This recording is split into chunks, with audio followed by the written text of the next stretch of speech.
Assalamualaikum warahmatullahi wabarakatuh. Jumpa lagi dengan saya di channel RDM Lele Bumbu Farm.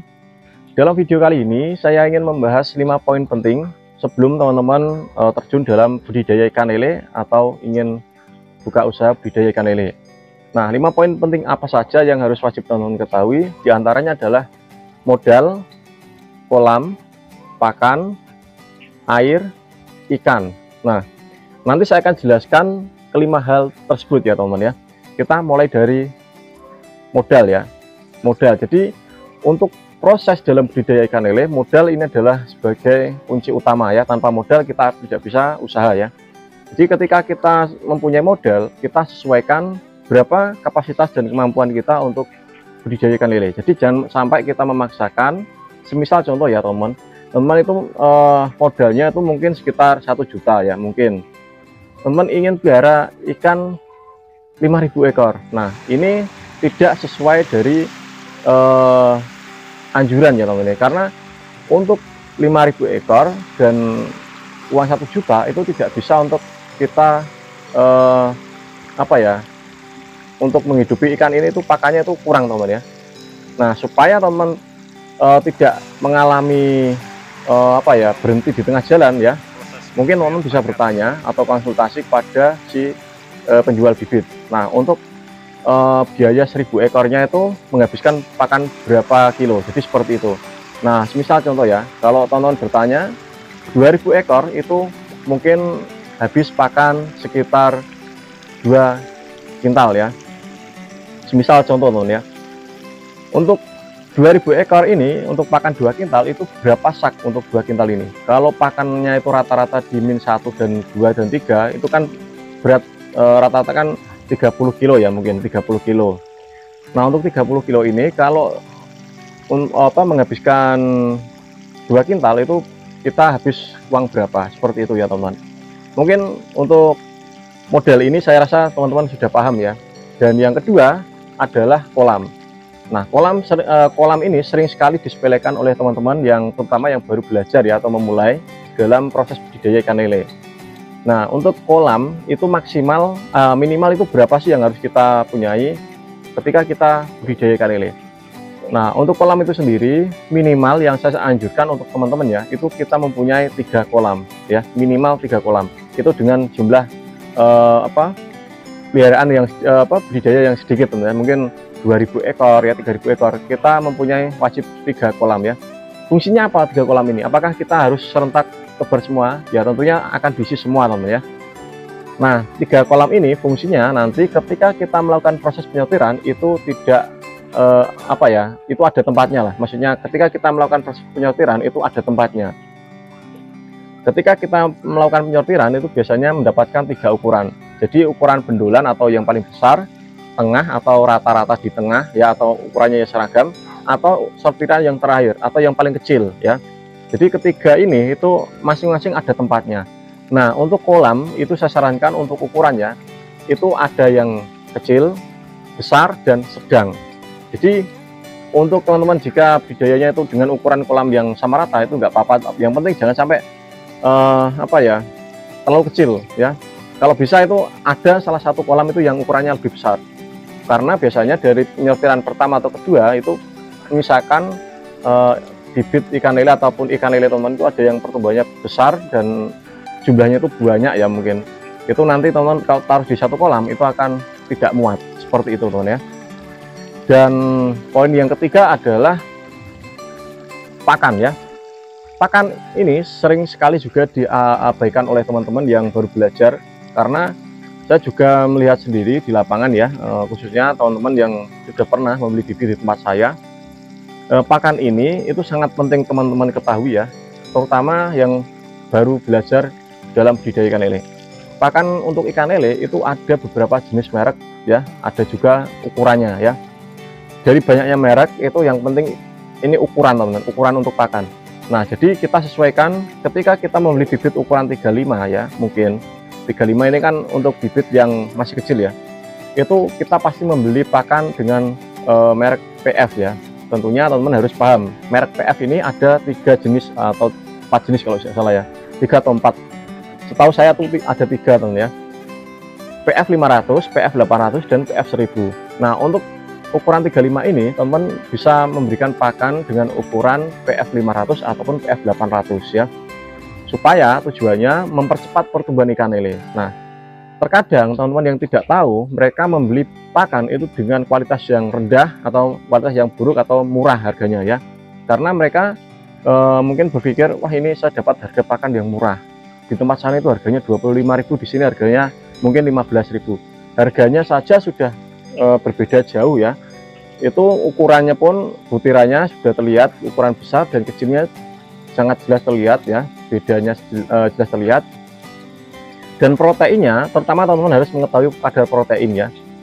Untuk pakan ikan lele kita harus memberikan protein yang tinggi ya, dengan pertujuan supaya pertumbuhannya nanti lebih maksimal ya. Nah, yang biasanya teman-teman beli itu untuk pemula, mereka itu membeli pakan dengan merek Hiprofit biasanya ya. Untuk pakan awal itu Hiprofit. Mending kalau memberikan pakan Hiprofit min 1 ya. Terkadang mereka membeli itu langsung min 3 ya. Dan ukuran bibit yang dibeli itu ukuran 35. Nah, inilah yang mengakibatkan teman-teman itu gagal dan mungkin akhirnya rugi ya. Karena pakan yang dikasih tidak sesuai, pertumbuhan ikan tidak besar-besar ya. Dan proses budidayanya pun memakan waktu berbulan-bulan bahkan bertahun-tahun. Seperti itu teman ya. Nah, untuk pakan urutan yang saya sarankan untuk teman ya, itu merek PF ya, baik itu PF 500, 1000 ataupun 800 ya. Dan yang kedua, min 1 atau min 2.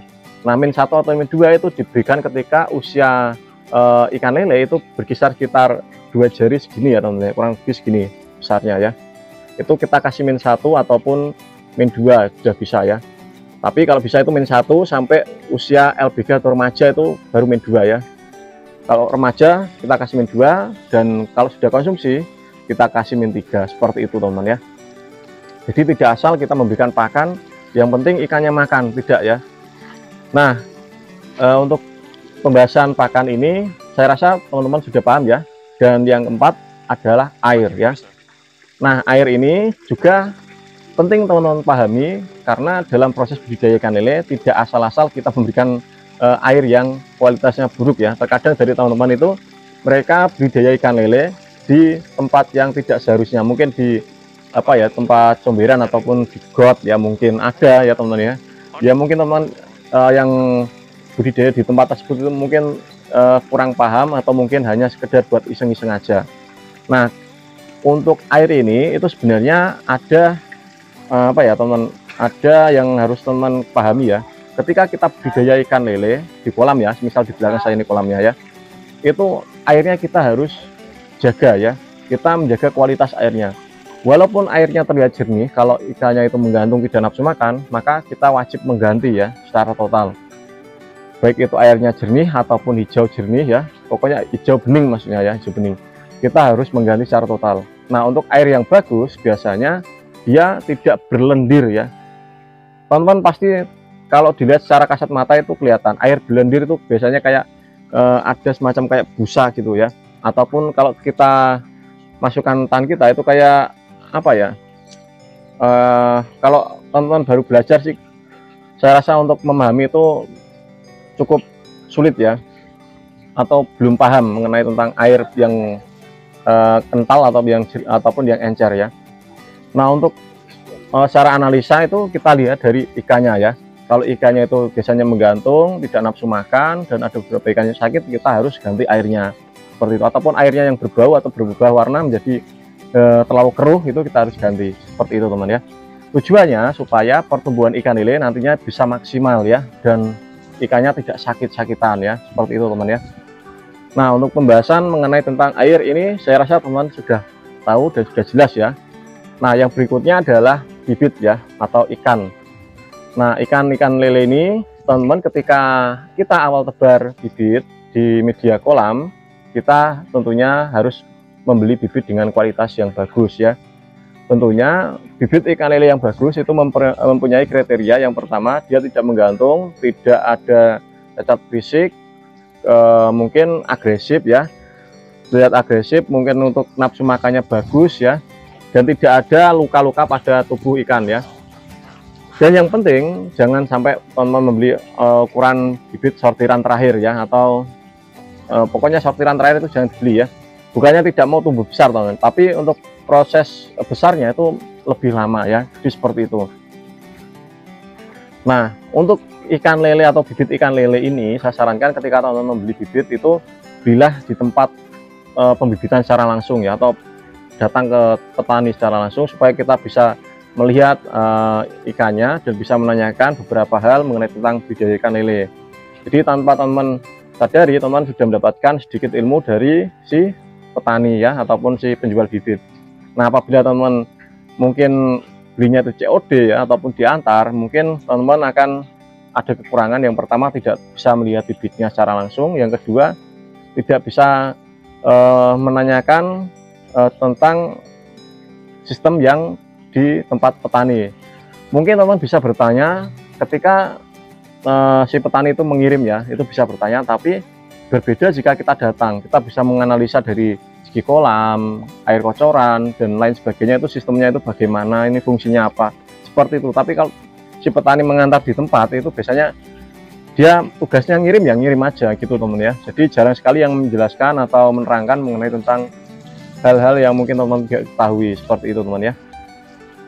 Dan untuk budidaya ikan lele ini sebenarnya apa ya, kalau menurut saya itu ngeri-ngeri sedap teman ya. Jadi ketika kita bilang ngeri-ngeri dan sedap ya, itu kita ada beberapa kata-kata ya, 3 kata, ngeri, ngeri, dan sedap.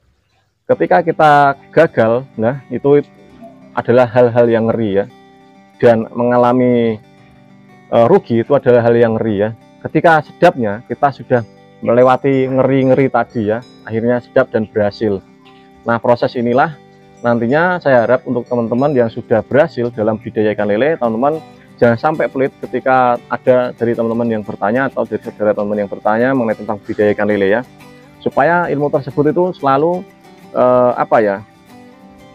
ada untuk orang lain ketahui ya. Jadi tidak berhenti pada teman-teman itu sendiri. Jadi seperti itu teman ya. Oke, mungkin itu saja yang ingin saya sampaikan untuk teman-teman. Saya rasa teman-teman sudah paham apa yang saya sampaikan ya. Dan apabila teman-teman ada yang kurang jelas, silahkan tanyakan di kolom komentar ya. Dan apabila saya ada salah kata dalam video ini, saya mohon maaf yang sebesar-besarnya. Dan video ini saya akhiri dengan kata Assalamualaikum warahmatullahi wabarakatuh. Salam petani ikan lele Nusantara, salam jos ya. Semoga sukses selalu untuk teman-teman, dan saya mengucapkan terima kasih yang sudah menonton video saya dari awal sampai akhir ya. Dan semoga untuk teman-teman diberikan kelancaran rezeki selalu dan sehat selalu. Amin amin ya rabbal alamin.